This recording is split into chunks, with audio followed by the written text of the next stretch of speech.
सुनीता, इतना काम मत किया करो, जाओ अंदर चलो, आराम करो। अगर मैं नहीं करूंगी तो कौन करेगा घर का काम?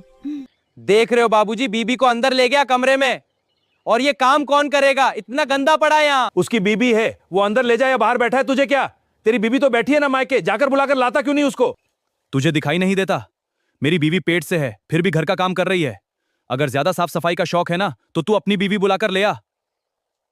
मेरी बीबी अपने भाई का बर्थडे मनाने गई है, मायके आ जाएगी जल्दी। वैसे ये बर्थडे का त्योहार कितने दिनों का होता है?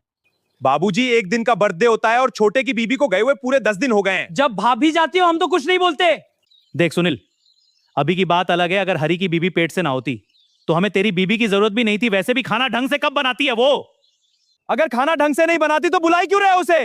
रहने दो भाई उसको अपने मायके। देखो बाबूजी, मैं साफ साफ कह देता हूं, सुनीता अब काम नहीं करेगी, बस। तो फिर हमें खाना कौन बना कर देगा? राम राम, क्या जमाना आ गया है? दो दो बहुएं होते हुए भी खाना नसीब नहीं हो रहा है। बाबूजी, मैं सुनीता को लेकर शहर जा रहा हूं, तुम देख लो, अपने को बोलो वो अपनी बीवी ले आए और खाना बनाकर खिलाए। मैं तो जा रहा हूं यहां से। सुनील, अब तो लानी ही पड़ेगी तुझे अपनी बीबी। ठीक है बाबूजी, ले आता हूं। वैसे खाना ढंग का नहीं बनाती है और वो। कर लो मैरिज। जब मना किया था तब तो तुझे सब अच्छा लग रहा था। ठीक है बाबूजी, मैं कल जाकर ले आता हूं। देखो सुनीता, यहां तुम आराम से रहना और जितना काम हो सके उतना ही करना और आराम करना। मैं जरा बाहर काम की तलाश में जा रहा हूं। हरी को एक सीमेंट फैक्ट्री में काम मिल गया और वो सीमेंट इधर से उधर रखने का काम करने लगा। बीबी घर पर अकेली है। शाम को जब पैसे मिलेंगे तो बीबी के लिए कुछ अच्छा खाने का ले जाऊंगा। अरे मोटे सांड जैसा है और एक सीमेंट का बोरा नहीं उठ रहा तुझसे। जल्दी उठा इसको और ऊपर पहुंचा, ऊपर सीमेंट खत्म हो रहा है। जब किस्मत खराब हो तो हाथी को भी चींटी काट लेती है। क्या बोला तू? कुछ नहीं साहब, ले जा रहा हूं उठाकर।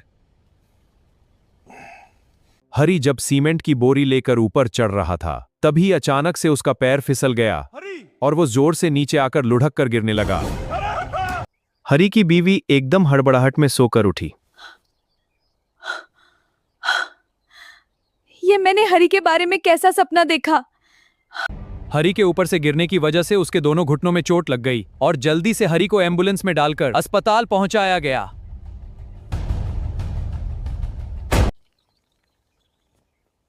माता रानी, मेरे पति की रक्षा करना।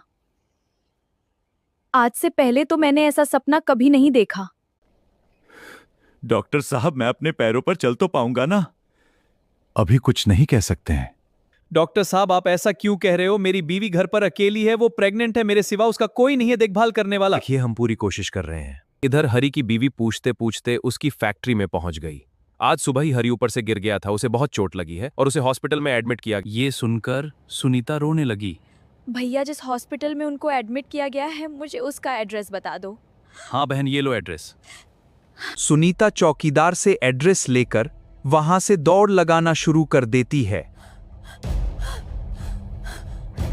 सुनीता उसे अस्पताल को ढूंढ लेती है जहां पर उसका पति हरी एडमिट था। सुनीता अस्पताल के अंदर चली जाती है। डॉक्टर साहब, यहाँ पर मेरे पति हरी एडमिट हैं। मुझे बताइए वो कहाँ पर है? अच्छा, वो जिसके पैरों में ज्यादा चोट लगी है। हाय भगवान! वो चौथी मंजिल पर वार्ड नंबर 5 में एडमिट है। आप लिफ्ट से चली जाइए। हे भगवान! हे भगवान, ये लिफ्ट तो खराब है। अब इतनी ऊपर कैसे जाऊं? नहीं, मुझे जाना ही होगा। सीढ़ियों से जाती हूँ।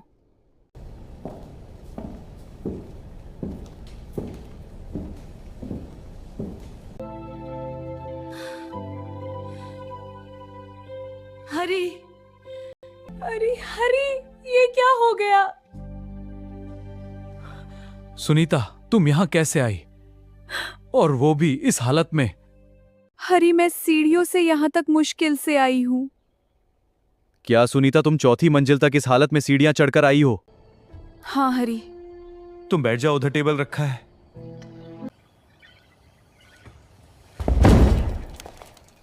डॉक्टर साहब जल्दी आओ, मेरी बीवी नीचे गिर गई, कोई उठाओ उसे।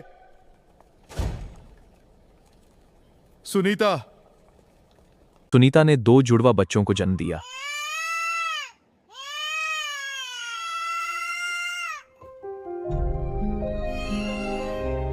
मुबारक हो, आपको लड़का हुआ है।